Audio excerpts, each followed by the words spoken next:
விஜய் சொன்ன அந்த theory work ஆயிருக்கு. அது எல்லோருமே விஜய் தான். ஓகே, அவங்க நின்ன கேண்டிடேட் யாருன்னு பார்த்து மக்கள் ஓட்டு போடல. முக்காவாசி ஊர்ல ஓட்டு போட்ட மக்களுக்கு அவங்களோட கேண்டிடேட்டோட பேர் கூட தெரியல. இதான் கலை யதார்த்தம். ஒரு யூத் மட்டும் இருக்கு, ஃபர்ஸ்ட் ஜெனரேஷன் ஓட்டர்ஸ் மட்டும் இருக்காங்கன்னு தான் எல்லோருடைய கணிப்புமாக இருந்தது. நான் வெளிப்படையாக ஒத்துக்கொள்கிறேன், அதில் தவறு இருந்திருக்கு. அதில் நம்ம கணிக்க தவறிட்டோம். இந்த அளவுக்கு ரூட்டடாக ஸ்ட்ராங்காக ஃபேமிலியாக அவங்க போய் ஓட்டு போட்டாலும் அது இவ்வளோ பெரிய மேசிவான நம்பர்ஸாக வருங்கிறத யாரும் எதிர்பார்க்கல. விஜயனுடைய வெற்றியை நான் மதிக்கிறேன். விஜயனுடைய வெற்றியை நான் அதுக்கு ஒரு அர்த்தம் கொடுக்கணுங்கிறத நான் மதிக்கிறேன். ஆனா அவர் ஸ்வீப் பண்ணல. ஸ்வீப்புங்கிறது வேற. ஸ்வீப்புங்கிறது லேண்ட்ஸ்லைடு வெற்றி கிடையாது. 170 தொகுதி வென்றிருக்காருன்னா நீங்க இப்ப பேசுறதை நான் ஒத்துப்பேன். நான் பேசவே மாட்டேன். இந்த பேட்டிக்கு நீங்க கூப்பிட்ட பொழுது இல்லைங்க, நான் கடந்த பேட்டியை நீங்க போட்டிருங்க, ஒரு நியூஸ் கார்டு போட்டிருங்க, கடந்த பேட்டியோடனே இனிமேல் ராஜவேல் நாகராஜன் கருத்துக்களே சொல்ல மாட்டாங்க. இன்றைய சிறப்பு நேர்காணலில் நம்மோடு இணைந்திருக்கிறார் பேசு தமிழா பேசு ராஜவேல் நாகராஜன் அவர்கள். வணக்கம். வணக்கம். இது நம்மளோட லாஸ்ட் பேட்டி அப்படின்னு சொல்லிட்டு தொடங்குவீங்கன்னு எதிர்பார்த்தேன். அது அப்படிலாம் எதுவும் கிடையாது.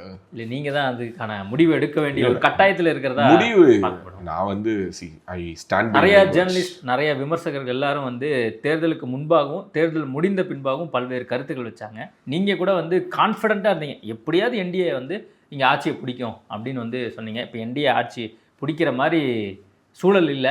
இப்போ நீங்க என்ன பண்ண போறீங்க? உங்களுடைய முடிவு முதல்ல சொல்லுங்க, அப்பதான் நேயர்கள்லாம் பார்ப்பாங்க. முடிவு தான் மொத்தமா முடிச்சிட்டீங்களே, அப்புறம் என்ன என்னோட முடிவு? முடிஞ்சு போங்க அப்படிங்களா? இல்லை, ரொம்ப சிம்பிள். நான் I stand by my words தான்.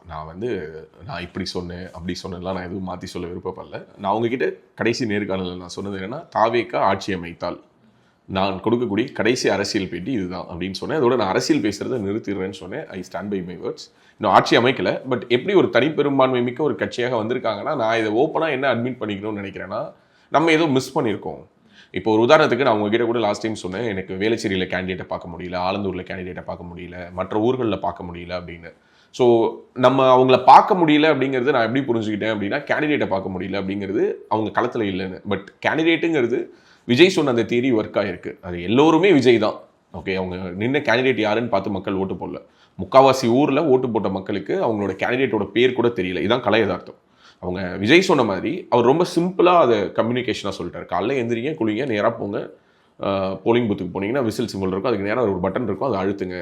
ஸோ மக்கள் எல்லோருமே தாங்கள் போடக்கூடிய ஒவ்வொரு ஓட்டும் விஜய்க்காக போட்ட ஓட்டாக கருதி போட்டிருக்காங்க. அப்போ விஜய் மக்களுடைய உணர்வை புரிஞ்சிருக்கிறாரு, அதை அடிப்படையாக வச்சு அவர் பேசியிருக்கிறாரு. மக்கள்லாம் ஓட்டு போட்டுட்டாங்க. கடைசியாக கிட்டத்தட்ட 108 தொகுதிகளில் வெற்றி பெறவும் வச்சுட்டாங்க. அப்படின்னு இருக்கும்போது அப்போ மக்களுடைய பல்ஸை இங்கே இருக்கக்கூடிய தேசிய கட்சியாக இருக்கக்கூடிய பாஜகவோ காங்கிரஸோ, மாநில கட்சியாக இருக்கக்கூடிய திமுகவோ அதிமுகவோ ஏன் அந்த உணர்வுகளை, அந்த பல்ஸை பிடிக்க முடியலன்னு நினைக்கிறீங்க? இது பிஜேபி, ஏடிஎம்கே, டிஎம்கே, காங்கிரஸ் உட்பட ஒட்டுமொத்த தமிழ்நாட்டில் இன்னும் சொல்லப்போனால் விஜயே மக்களுடைய பல்ஸை கரெக்டாக பிடிச்சி இந்த மாதிரி 108 சீட் வருவோன்னு எதிர்பார்த்துருப்பாரான்னு எனக்கு தெரியாது. ஓகே, மேபி அவருக்கு ஒரு நம்பிக்கை இருந்திருக்கலாம்.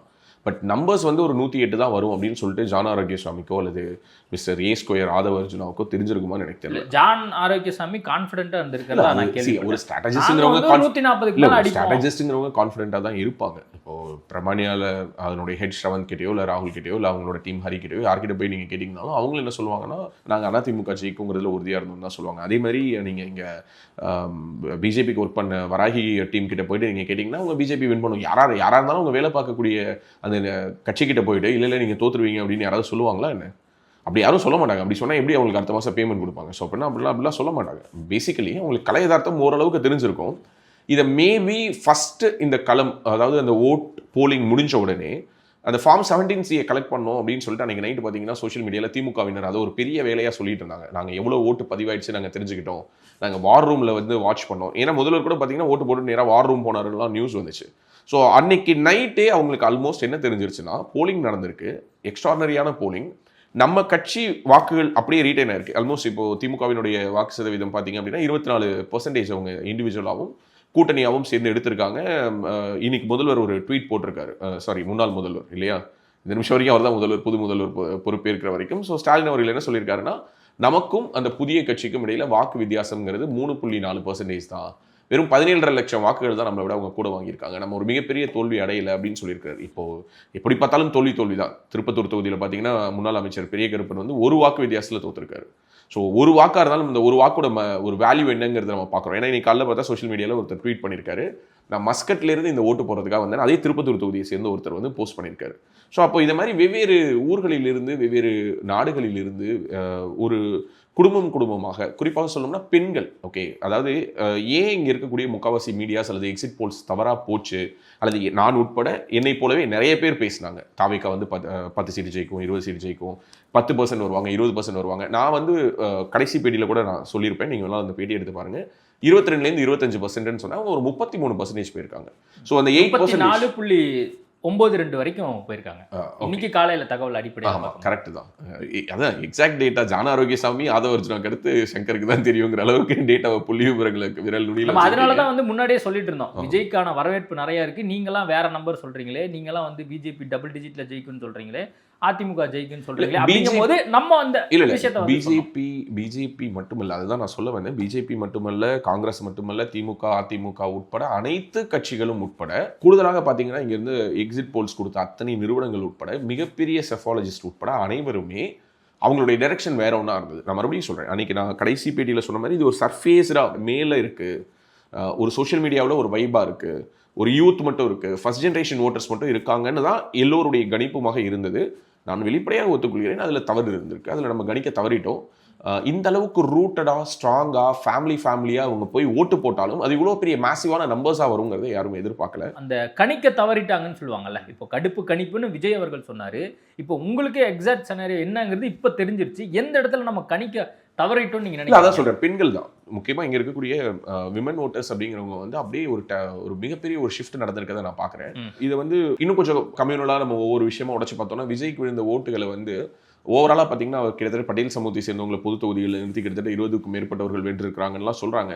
அவர் வந்து ஈக்குவேஷன்ஸ் பார்த்து நிறுத்தலை, அந்தந்த ஊரை பார்க்குறாரு, தொகுதியை பார்க்குறாரு, அதில் தனக்கு யார் லாயலிஸ்ட்டு, தன்னுடைய ஃபேன் அசோசியேஷனில் யாராவது இருக்காங்களான்னு பார்க்குறாரு. அப்படி இல்லை அப்படின்னா அந்த ஊரில் வேற யாராவது கேண்டிடேட்டாக நிற்கிறதுக்கு தயாராக இருக்காங்களா. இப்போ ஒரு உதாரணத்துக்கு திருவண்ணாமலையில் பார்த்தீங்கன்னா அருள் ஆறுமுகத்தை வேட்பாளராக நிறுத்தினார், கம்பத்தில் கொண்டு போய் ஜெகநாத் மிஸ்ராவை நிறுத்தினார். நான் கடந்த பேட்டியிலே கூட சொல்லியிருந்தேன், ஒரு செட்டியார் கட்சி வச்சிருந்தார், ஒரு 24 மணி தெலுங்கு செட்டியார் கட்சி. ப்ளஸ் அவர் கூடுதலாக பார்த்தீங்கன்னா அவர் வந்து ஒரு பழைய நகையை அடகு வாங்கி விற்கிற நிறுவனம் நடத்திட்டு இருந்தார். ஸோ இப்போ அவர் கொண்டு வந்து அங்கே கேண்டிடேட்டாக போட்டதாக இருக்கட்டும், KM ஷெரீஃபை வந்து புதுக்கோட்டையில் கேண்டிடேட்டாக போட்டார், VS பாபுவை கொண்டு வந்து குளத்தூரில் கேண்டிடேட்டாக போட்டார், செங்கோட்டையன் வந்து கோபிச்செட்டிப்பாளையத்தில். இந்த மாதிரி மற்ற கட்சிகளில் இருந்து JCD பிரபாகரெல்லாம் அவருக்கு ஆல்மோஸ்ட் பொலிட்டிக்கல் கரியரே முடிஞ்சிருச்சு, அவருக்கு திரும்ப ஒரு ரீஸ்டார்ட் கொடுத்து அவர் கொண்டு வந்து 1000 விளக்கில் போட்டது.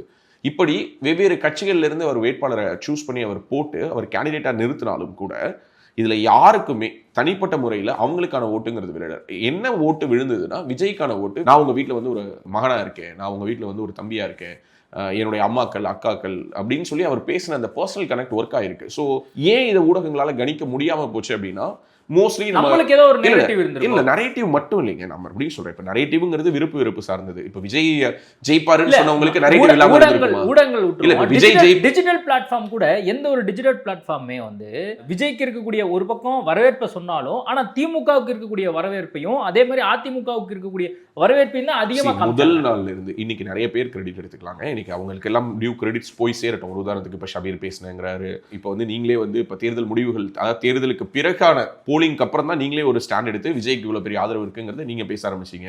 வேற யார் யாருக்கெல்லாம் அந்த கிரெடிட் கொடுக்கணும்னு எனக்கு தெரியலைங்க. ஆனா நான் ஒருத்தருக்கு தான் அந்த கிரெடிட் நான் கொடுப்பேங்க. அது டே 1ல இருந்து விஜயுடைய பெர்சன்டேஜ் ஒரு பீக்ல இருக்கு, ஒரு ஸ்பைக்கை பார்க்குறேன் அப்படிங்கிறத வெளிப்படையாக ஓப்பனா சொன்ன ஒரு நபர்னா யாருன்னா இதயா அவர்கள் தான்.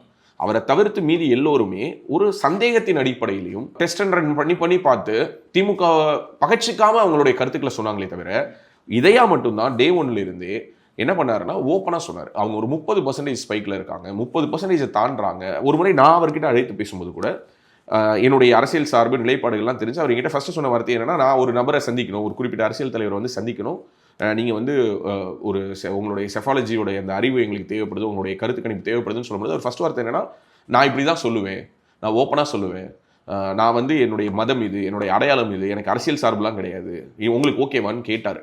ஓகே, அதுக்கு பிறகு நான் அவரை சந்திக்கல, அது வேறு விஷயம். நான் அவரை சந்திக்கவும் இல்லை, அந்த வேலை நடக்கவும் இல்லை. ஏன் இதை சொல்கிறேன்னா, அவர் அப்போதிலிருந்து கிட்டத்தட்ட ஒரு வருஷத்துக்கு மேலே அவர் ஒருத்தர் மட்டும்தான் விஜய் 30%, விஜய் 30%ங்கிறது சொல்லிக்கிட்டே இருந்தார்.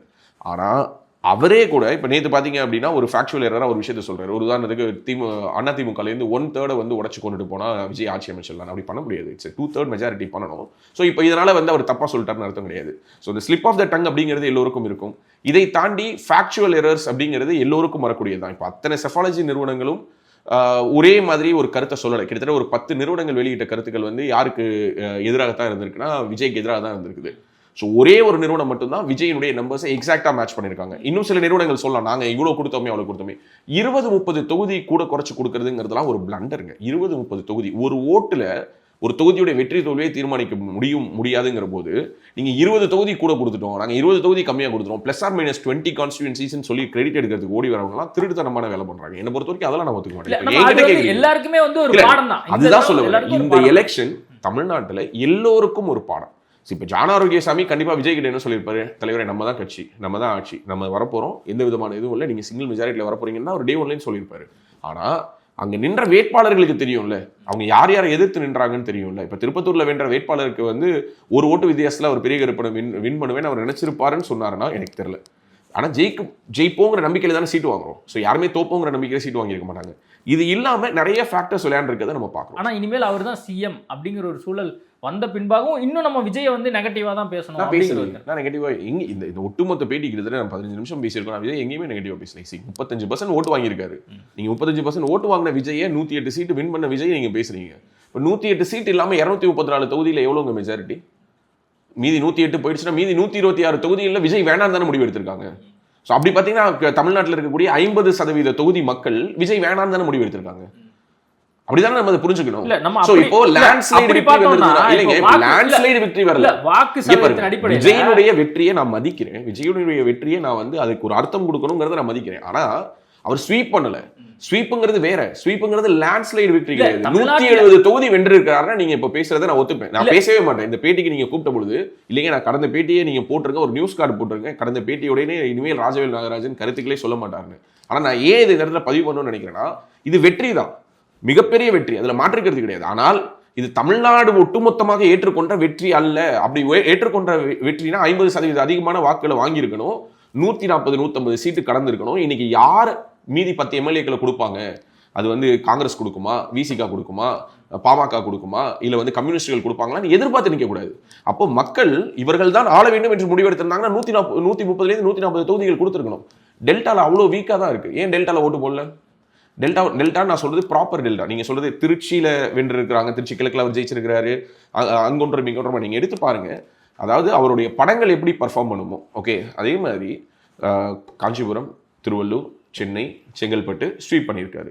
அதுக்கு அடுத்தது ஸ்கேட்டர்டா அவருடைய வெற்றி பெற்ற தொகுதிகளை பார்த்தீங்க அப்படின்னா நிறைய ஏரியாஸ்ல அவருடைய வெற்றி அப்படிங்கிறது பதிவாகாத மாவட்டங்களும் இருக்கிறது. ஸோ அப்போ ஒரு மாவட்டம் முழுவதுமே அவரை புறக்கணிக்குதுன்னு வச்சுப்போம். ஒரு உதாரணத்துக்கு இப்போ நாகப்பட்டினம் மாவட்டம் எடுத்துப்போம். நாகப்பட்டினம் மாவட்டத்தில் ஒரு வெள்ளலை அப்படின்னு ஒரு உதாரணத்துக்கு சொல்றேன். I think in Nagapattinam he didn't declare any seats. So அப்போ இந்த மாதிரியான தொகுதிகள் எப்படி அவருக்கு ஒர்க் அவுட் ஆகலை? இப்போ திருவாரூர்ல பார்த்தீங்க அப்படின்னா இவ்வளோ பெரிய ஸ்வீப்புக்கு நடுவுலையும் பூண்டி கலைவாணன் அங்கே ஜெயிச்சிருக்காரு. பாஜக சார்பில் போட்டியிட்ட வேட்பாளர் கோவிச்சந்திர அவர்கள் 3வது இடத்துக்கு போயிருக்கிறாரு. ஸோ அப்போ இங்கே 2வது இடம் இவங்களுக்கு கிடைச்சிருக்கு. எதிர்பாராத விதத்தில் இவர்கள் வாக்குகளை வாங்கியிருக்கிறார்கள், மறுக்கல, நான் மறுபடியும் சொல்றேன். ஆனா இன்னமுமே 108 தொகுதி தானே வந்திருக்குது. 234 தொகுதியில மீதி இருக்கக்கூடிய 126 தொகுதிகள் அப்படின்னா மெஜாரிட்டி கிட்டத்தட்ட 50% மக்கள் இவர் வேணாம் தானே முடிவு எடுத்திருக்காங்க. ஸோ அப்படி பார்த்தா இது ஒரு மேண்டேட்டா, ஒரு லேண்ட்ஸ்லைட் விக்டரின்னு நான் எடுத்துக்க முடியாது. ஆனால் டிவிகேவினுடைய இந்த வெற்றியை நான் கணிக்க தவறிவிட்டேன். அதற்கான முழு பொறுப்பு நான் ஒர்க் பண்ண கான்ஸ்டியூன்சியில் நான் ஒர்க் பண்ண கேண்டிடேட்ஸ் கிட்ட கூட டிவிகே இவ்வளோ டைட் க்ளோஸாக வருவாங்க.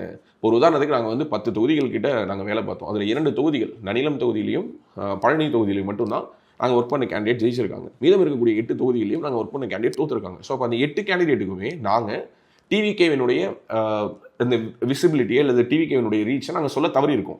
இது இல்லாமல் ஒரு கேண்டிடேட் கிட்ட மட்டும் நாங்கள் சொன்னோம். அந்த தொகுதி எது நாங்கள் சொல்ல விருப்பப்படல. ஒரு மிக முக்கியமான ஒரு தொகுதியில் டிவிகே ஒரு ப்ரெஷராக இருப்பாங்க, டிவிகே நம்ம ரொம்ப லைட்டாக ஹேண்டில் பண்ணிட்டு இருக்கோம், நம்ம ஃபைட்டை முழுக்க டிஎம்கே கூட போட்டுட்டு இருக்கோம், டிஎம்கேவை இவ்வளோ பெருசு பண்ண வேண்டியதில்லை, ஏன்னா இந்த இடத்துல டிவிகே தான் ஆக்சுவலி ப்ராப்ளமாக இருக்காங்கிறத சொன்ன பொழுதும் அந்த கேண்டிடேட்டை அவர்கிட்ட அதை ரிசீவ் பண்ணுறதுக்கான ஒரு போதுமான அளவு ஸ்பேஸ் இல்லையா, அல்லது அவரை சுற்றி இருந்தவங்க அந்த கேண்டிடேட் கிட்ட அதை கொண்டு போய் சேர்க்கலையாங்கிறது எனக்கு தெரியாது. நம்மளால ஒரு சில விஷயங்களை சொல்ல தான் முடியும். நான் களத்தை பார்த்த அளவுக்கு தாவேகா 20%-இருந்து 25% வாக்குகள் வாங்குவாங்க, சீட்டு கன்வர்ஷனில் அவங்க இவ்வளோ வருவாங்க நான் எதிர்பார்க்கல. நான் எதிர்பார்த்தது 10-15 சீட், மேக்ஸிமம் 15, வர்ஸ்ட் கேஸ் 5-5லேருந்து 15 தான் அவங்க வருவாங்கன்னு நினைச்சேன். 108 தொகுதிகள் வந்திருக்காங்கன்னா அது ஒரு அபாரமான சாதனை. அதை நான் மனப்பூர்வமாக அவங்களுடைய வெற்றியை நான் தலைவணங்கி ஏற்றுக்கிறேன். இப்போ பாஜகவை பொறுத்த வரைக்கும் இப்போ கடந்த முறை 4 வேட்பாளர்கள் வந்து வெற்றி பெற்றிருந்தாங்க. இந்த முறை வந்து ஒரு வெற்றி தான் அப்படிங்கிற ஒரு விஷயம் வந்து இருக்குது. அதுவும் குறிப்பாக வந்து ஊட்டியில் வந்து இருக்கு. மற்ற முக்கிய தலைவர்கள் எல்லாருமே வந்து தோற்றுருக்காங்க. புவர் பெர்ஃபார்மன்ஸ், அதான் ஓப்பனாக சொல்கிறேன். இது ஒரு மிகப்பெரிய தோல்வி. இந்த தோல்வி சம்பந்தமாக பாஜக தன்னை மறுசீராய்வு செய்ய வேண்டிய ஒரு நேரம் இது. மாநில தலைவர் இந்த வெற்றி தோல்விக்கான காரணங்களை ஆராய்ந்து மேலே இருக்கக்கூடிய உயர்மட்ட குழு பாஜகவில் இருக்கக்கூடிய அடுத்த கட்ட நடவடிக்கையை மேற்கொள்வதற்கான விஷயங்கள் என்னங்கிறத முன்னெடுப்பாங்க நான் நம்புறேன். இட்ஸ் எ லெசன், அவ்வளோதான். இல்லை, இப்போ மோடியோ அமித்ஷாவோ பியூஷ் கோயலோ அடிக்கடி வந்தாங்க. தேர்தல் ரிசல்ட்டுக்கு முன்னாடி கூட கண்டிப்பாக இங்கே என்டிஏ ஆட்சி அமைக்கும் அப்படிங்கிற ஒரு கான்ஃபிடென்ட்டாக இருந்தாங்க. அது மட்டும் இல்லாமல் பல்வேறு தகவல்கள் வந்து தமிழ்நாட்டிலிருந்து அவங்களுக்கு செய்திகளாக அனுப்பப்பட்டிருக்கும். இதெல்லாம் தாண்டி வந்து தாவேகா ஃபேக்டர் இந்த அளவுக்கு ஒரு தாக்கத்தை ஏற்படுத்தியிருக்கு. அப்படிங்கும் பொழுது அப்போது இங்கே இருக்கக்கூடிய பாஜக தலைவர்கள் அங்கே இருக்கக்கூடிய தலைவர்களுக்கு சரியாக மெசேஜை கடத்தலையா? இது பாஜக மட்டும் கடத்தாமல் இருந்ததுன்னு நம்ம சொல்ல முடியாது. கிரவுண்டை எல்லோருமே அசஸ் பண்ண தவறிட்டாங்க, அவ்வளோதான். சிம்பிளாக சொல்லணும்னா பிஜேபி என்ன நினைச்சுன்னா தாவேகா உள்ளார வந்துருச்சுன்னா நமக்கு என்ன ஸ்பேஸ் இருக்குமோன்னு தெரியல, நம்ம முன்னாடியே லோட் ஆகிடுவோம்னு இவங்க நினைச்சாங்க. ஸோ இதனுடைய விளைவு இப்போ இந்த இரண்டு கட்சிகளும் சந்திக்கிறதா நான் பார்க்குறேன். ஸோ இதில் யார் கேட்டாங்க, ஒன்றால் நான் கேட்டேன், என்னால் நீ கேட்டேன்னு சொல்லி இப்போ பழைய ஒருவர் மேல் ஒருவர் போடுவதை விட என்ன இந்த கிரவுண்டில் மிஸ் ஆச்சு. இப்போ நீங்கள் சொன்னது ரொம்ப வேலிடான ஒரு விஷயம். 4 எம்எல்ஏ இருந்தாங்க, 4 எம்எல்ஏலேருந்து இப்போ திரும்ப ஒரு எம்எல்ஏக்கு போயிருக்காங்க. இது ஒரு மிகப்பெரிய தோல்வியான, ஆமாம் தோல்வி தான். 26 சீட்டு தோற்றுருக்காங்க. அதில் மிக முக்கியமான முகங்கள், மாநில தலைவர் தோற்றுருக்காரு, மத்திய அமைச்சர் தோற்றுருக்கிறாரு, முன்னாள் ஆளுநர் தோற்றுருக்காங்க, தேசிய மகளிர் அணி தலைவி தோற்றுருக்காங்க. ஸோ லிஸ்ட்டு ரொம்ப பெருசு. பாஜக இந்த முறை இப்படிப்பட்ட ஒரு தோல்வியை சந்திக்கும்னு சொல்லி யாரும் எதிர்பார்க்கல. 27 சீட்டில் 10 சீட் வந்துடும், 12 சீட் வந்துடும்லாம் என்கிட்ட பெட் பண்ணவங்க இருக்காங்க. பாஜகவில் மிக முக்கியமான தலைவர்கள், மாநில அளவிலான பொறுப்பில் இருக்கிறவங்க, மாநில துணைத் தலைவர் லெவலில் இருக்கிறவங்கலாம் என்கிட்ட பேசினாங்க. நான் 10 சீட்டு ஜெயிப்பேன், நீங்கள் எப்படி சொல்லலாம், நான் 8 சீட்டு ஜெயிப்பேன், நான் 9 சீட்டு ஜெயிப்பேன், எனக்கு வந்திருக்கக்கூடிய டேட்டா படி நான் 14 சீட்டில் நான் கன்வெர்ட் பண்ணுறேன், இப்படிலாம் என்கிட்ட சொன்னாங்க. பட் அதெல்லாம் வந்து நம்பிக்கையின் அடிப்படையில் சொல்கிறது தானே. யாருமே வந்து தோக்கணுங்கிறதுக்காக வேலை பார்க்க மாட்டாங்க. ஏன்னா இதில் வந்து பல பேருடைய உழைப்பு இருக்குது, எதிர்காலம் இருக்குது. நமக்கு அட்லீஸ்ட் இது வந்து ஒரு வீடியோவில் நம்ம பேசணும், நம்மளுடைய கருத்தை சொல்ல. தோல்விக்கான காரணமா நீங்க என்ன பாக்குறீங்க? நீங்க ஒரு ப்ரோ பிஜேபி பர்சனா இருந்தாலும் நீங்க ஃபிளாட்டா அன்ஃபில்டர்டா சொல்ற மாதிரி தான் என்ன காரணம் நீங்க நினைக்கிறீங்க? இல்லைங்க, அதான் இது ஒருவேளை பாஜக முன்னாள் தலைவர் அண்ணாமலை இல்லாத கூட ஒரு காரணமா இருக்குமா? அவர் தலைவரா இருந்திருந்தா அவர் தலைவராக இருந்திருந்தா இந்த கூட்டணி அமைஞ்சிருக்குமாங்கிறதுலேருந்தே பல கொஸ்டின்ஸ் இருக்குது. இது ஒரு ஹைபோதெட்டிக்கலான கொஸ்டின். இது நடக்காமல் இருந்திருந்தா அப்படிங்கிற மாதிரி நீங்கள் கேட்குறீங்க. அப்போ விஜய் கட்சி தொடங்காமல் இருந்திருந்தா அப்படின்னு கேட்கலாமா?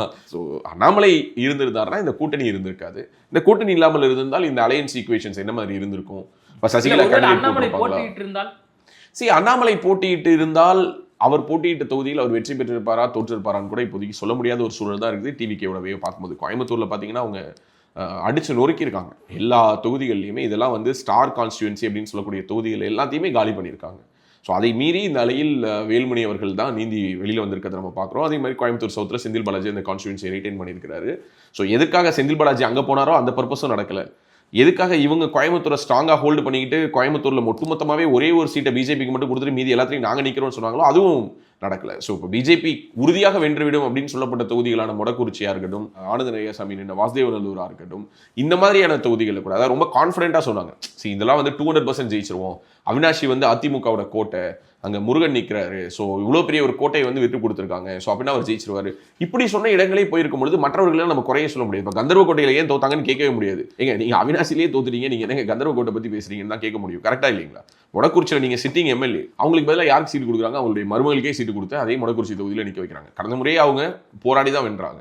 இந்த முறை அதை விட தாண்டின ஒரு மிகப்பெரிய தோல்வியை சந்திக்கிறாங்க அப்படின்னா இட்ஸ் எ கேஸ் ஸ்டடிங்க. இந்த எலெக்ஷனுங்கிறது தமிழ்நாட்டில் 2-3 நல்ல விஷயங்கள் நடந்திருக்கு. அதில் ஒன்று மிக முக்கியமானது என்னன்னா, இந்த தொகுதியில் இந்த சமூகம் தான் ஜெயிக்க முடியும், இந்த தொகுதியில் இந்த கட்சி தான் ஜெயிக்க முடியுங்கிற அந்த ஒரு தியரி உடைக்கப்பட்டிருக்கு. அதை நான் ரொம்ப வரவேற்கிறேன். ரெண்டாவது, காசு கொடுக்காம பணம் கொடுக்காம மக்களை வந்து விலைக்கு வாங்காம மக்கள் வந்து வேறு ஏதோ ஒரு காரணத்துக்காக ஒரு அஃபெக்ஷனுக்காக கூட போடலாம். அது வந்து ஒரு லாயல்ட்டி அப்படிங்கிறது வந்து ஒரு காலமாக 50 வருஷமா நாங்கள் கட்சியில் இருக்கோம், 30 வருஷமா கட்சியில் இருக்கோம் அப்படிங்கிற மாதிரியான அவசியம்லாம் இல்லை. மக்கள் வந்து ஏதோ ஒரு சின்ன ஒரு காரணம், ஒரு ஈர்ப்பின் அடிப்படையில் கூட ஒரு மாசான ஒரு டிசிஷன் எடுக்கிறதுக்கு, ஒரு சேஞ்சை நோக்கி போகிறதுக்கு மக்கள் தயாராக இருக்காங்கிறத உணர்த்தி இருக்கு. இது 2. 3வது ரொம்ப முக்கியமான விஷயம், தமிழ்நாட்டில் திராவிடியன் ஐடியாலஜி அப்படிங்கிறது ஒன்று உருவாக்கி 1967 திமுக ஆட்சியை பிடிச்சதுக்கு பிறகு this is the very first time 59 வருஷத்துக்கு அப்புறம் அண்ணா திமுகவும் எதிர்கட்சி வரிசையில், திமுகவும் எதிர்கட்சி வரிசையில், இந்த 2 கட்சிகளும் எதிர்கட்சி வரிசையில் உட்கார போற ஒரு சட்டசபையை 2026 தான் தமிழ்நாடு பார்க்குது, 1967க்கு பிறகு. அதான் திமுக அதிமுகவினுடைய இன்றைய நிலையை நீங்க சொன்னீங்க. பாஜகவினுடைய எதிர்காலம் இனிமேல் என்னவாக இருக்க போகிறது? எனக்கு என் கண்ணுக்கு ஒரு ஒரு ப்ராஸ்பரஸான ஒரு எதிர்காலம் இருக்குதுன்னு என்னால் தமிழ்நாட்டில் சொல்ல முடியல. So they need to self retrospect so much. Okay, அவங்க தங்களை சுய பரிசோதனை செய்து கொள்ள வேண்டிய ஒரு இடத்தில் இருக்கிறார்கள் அப்படின்னு நான் நம்புகிறேன். இப்போ அண்ணாமலை நேற்று வந்து ஒரு பதிவு வந்து இங்கிலீஷில் போட்டிருந்தாரு. அதில் வந்து நாங்கள் ஆஸ் யூஷுவல் மக்களுடைய அந்த முடிவுகளை நம்ம வரவேற்கிறோம், அவங்க மக்கள் வந்து வாக்களிச்சிருக்கிறாங்க அப்படிங்கிற மாதிரி சொல்லி ஒரு பதிவு ஒன்று போட்டிருந்தாரு. இப்போ இனிமேல் அண்ணாமலை பாஜகவில் தொடருவாரா அப்படிங்கிற வரைக்குமே கேள்விகள் எழ ஆரம்பிச்சிருச்சு. கடந்த முறை நான் உங்கள்கிட்ட கேட்டிருந்தேன், பாஜகவில் இருக்கக்கூடியவர்கள் சில பேர் வந்து அண்ணாமலைக்காக இன்னுமே பாஜகவில் பயணிக்கிறாங்க, பாஜகவில் இவர் வேட்பாளராக இல்லாதது கூட வந்து அவங்களுக்கு அதிருப்தியை கொடுத்துருக்கு, ஒருவேளை அண்ணாமலை இனிமேல் தொடர்றதுக்கான வாய்ப்புகள் இருக்கா அப்படிங்கிற மாதிரி கேள்விகள் கூட கடந்த முறை எழுப்பப்பட்டது. இந்த ஒரு தோல்வி நீங்கள் சொன்னது போல அல்லது மற்றவர்கள்லாம் உணர்ந்தது போல மிகப்பெரிய ஒரு தோல்வி வந்து பாஜகவை பொறுத்த வரைக்கும் இருப்பதனால பாஜகவில் இனிமேல் அண்ணாமலை தொடருவாரா?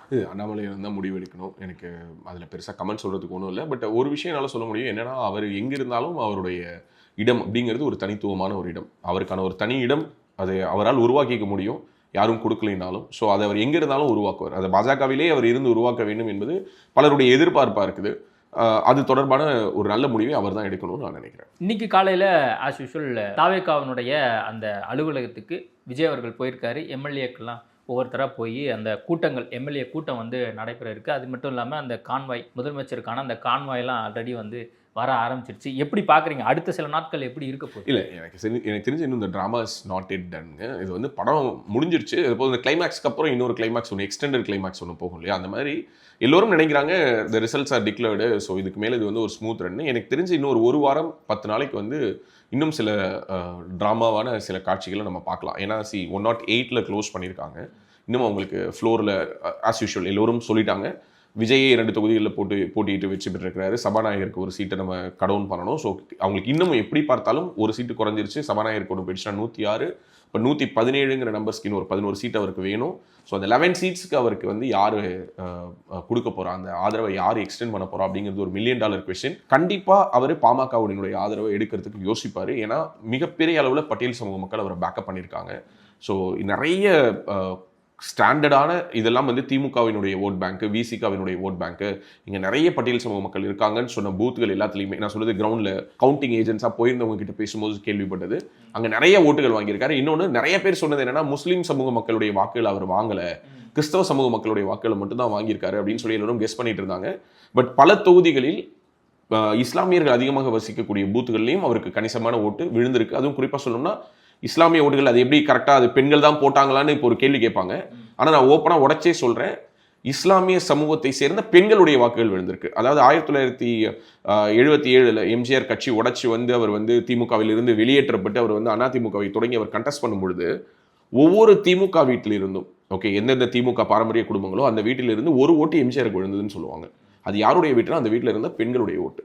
ஸோ ஒவ்வொரு திமுக காரனுடைய வீட்டிலிருந்தும் ஒரு பெண்ணுடைய ஓட்டு, அந்த வீட்டில் இருந்த ஒரு பெண்மணியினுடைய ஓட்டு யாருக்கு விழுந்ததுன்னு சொல்லுவாங்க, எம்ஜிஆருக்கு விழுந்ததுன்னு சொல்லுவாங்க. அதே லாஜிக் இப்போவும் நடந்திருக்கு.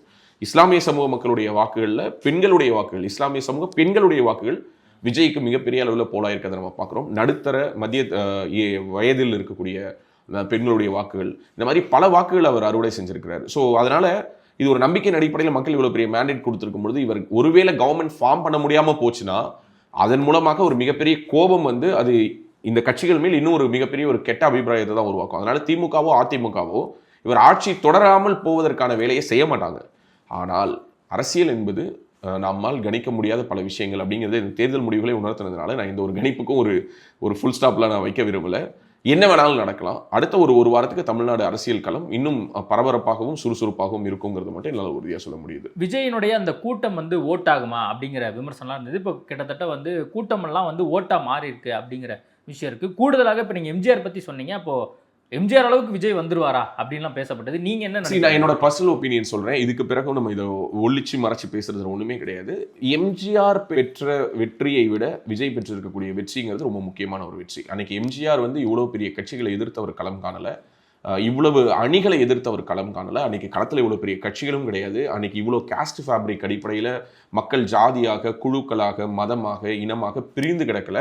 இன்னைக்கு அவ்வளோ பெரிய பிரிவினைகளுக்கு மத்தியில் ஒவ்வொரு கட்சியும் இங்கே 1%, 0.5%, 2%லாம் வச்சுக்கிட்டு சீட்டு ஷேரிங்க்கு வந்து நெகோஷியேட் பண்ணுறதும் அந்த நெகோஷியேஷனுடைய பர்சன்டேஜ் வேறு மாதிரி மாறி இருக்கு. வாக்குக்கு காசு கொடுக்கறதுங்கிறது இந்த அளவுக்கு இல்லை, அன்னைக்கும் இருந்திருக்கு, அந்த காலத்துலேயும் இருந்திருக்கு. நம்ம பார்க்குறோம் பழைய படங்களில், அந்த காலத்திலேயே எம்ஜிஆருடைய படத்திலேயே ஓட்டுக்கு காசு வாங்கிட்டு பேசுறது, ஓட்டு போடுறதை பற்றி அவர் அப்போவே பேசியிருக்கிறாரு. ஸோ இவ்வளவு சவால்களை எதிர்த்து மீறி விஜய் வென்றிருக்கக்கூடிய இந்த வெற்றிங்கிறது எம்ஜிஆர் பெற்ற வெற்றிக்கு இணையான ஒரு வெற்றியாக நான் பார்க்குறேன். அவரை விட நான் கூடவும் வைக்கல, குறைவாகவும் வைக்கல. ஒன் மோர் எம்ஜிஆர் இல்லைன்னு சொன்னாங்க.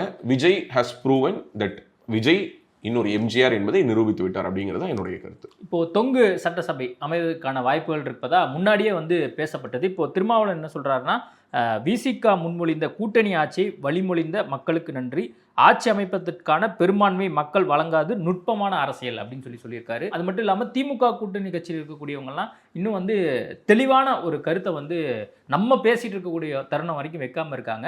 இது சம்திங் ஒரு மெசேஜை கொடுக்கல. திருமாவளவன் அவர்களை பொறுத்த வரைக்கும் நான் ரொம்ப ஓப்பனாக சொல்கிறேன், இந்த தேர்தல் முழுவதுமாகவே மிக மிக குழப்பமாக இருந்த ஒரு தலைவர்னா அவர் தான். அவர் இவ்வளோ குழப்பமாக அவர் லைஃப் டைம்லேயே இருந்திருக்க மாட்டார். One of the best leaders with clarity of words அப்படின்னு சொல்லலாம். மேன் ஆஃப் ஃபியூ வேர்ட்ஸ்னாலும் ஷார்ப்பாக தெளிவாக, அது எதிர்கருத்தாக இருந்தாலும் பிடிக்காத கருத்தாகவே இருந்தாலும் அதை தெளிவாக பேசக்கூடியவர். ஆனால் அப்படிப்பட்டவர் தொடர்ந்து குழப்பமான கருத்துக்களை பேசியிருக்காரு. இப்போவுமே அவருக்கு என்னன்னா ஒரு ஐடென்டிட்டி கிரைசிஸ் இருக்குது. ஏன்னா 2 சீட்டு ஜெயிச்சிருக்காங்க.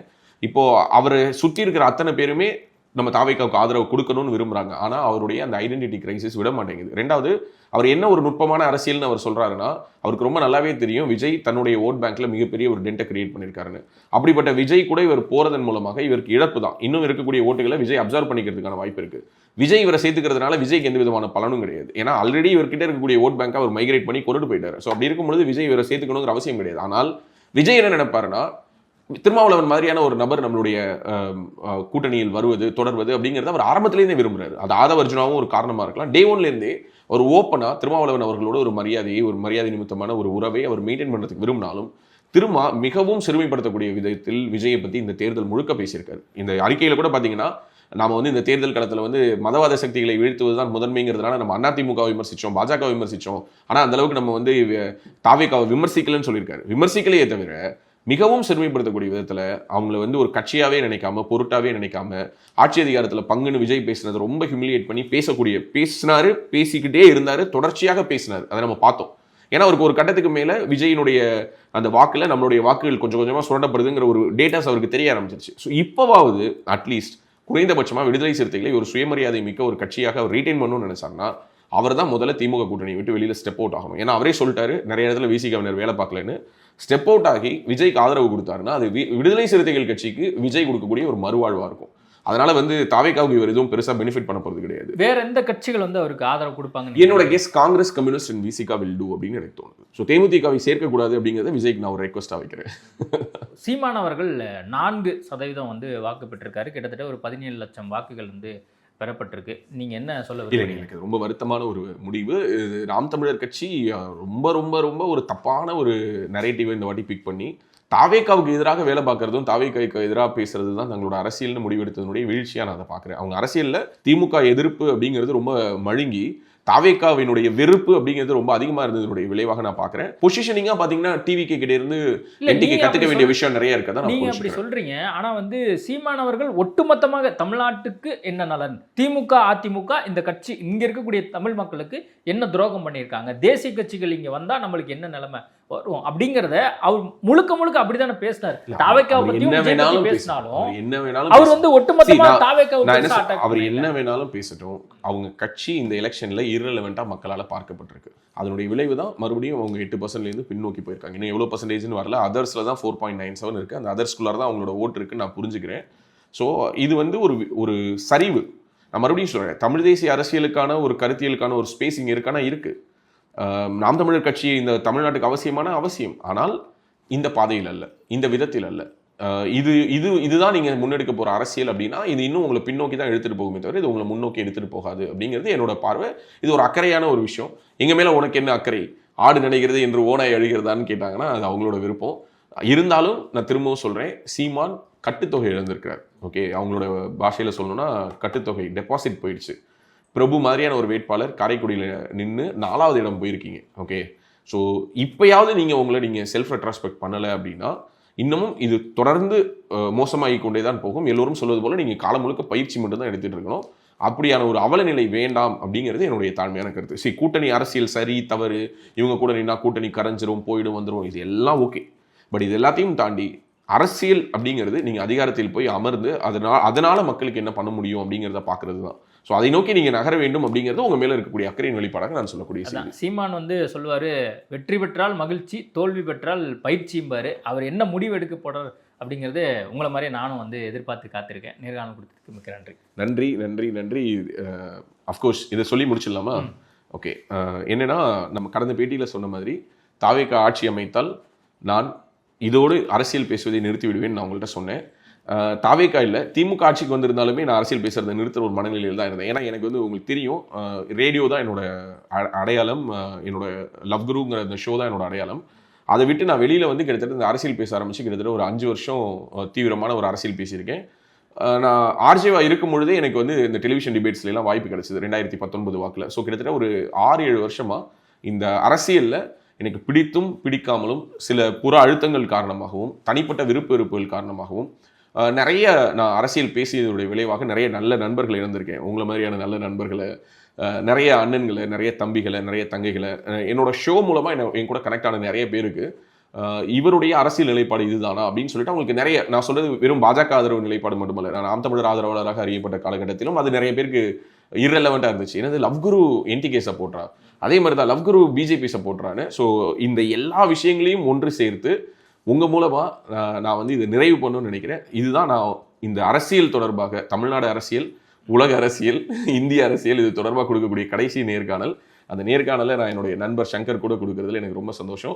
இன்னொரு முறை ஒரு அரசியல் நேர்காணலில் ராஜவேல் நாகராஜனை தாவேகா ஆட்சி பொறுப்பில் இருக்கும் வரை நீங்கள் கண்டிப்பாக எதிர்பார்க்க முடியாது. அது நான் பண்ணவும் மாட்டேன். நான் I will stand by my words.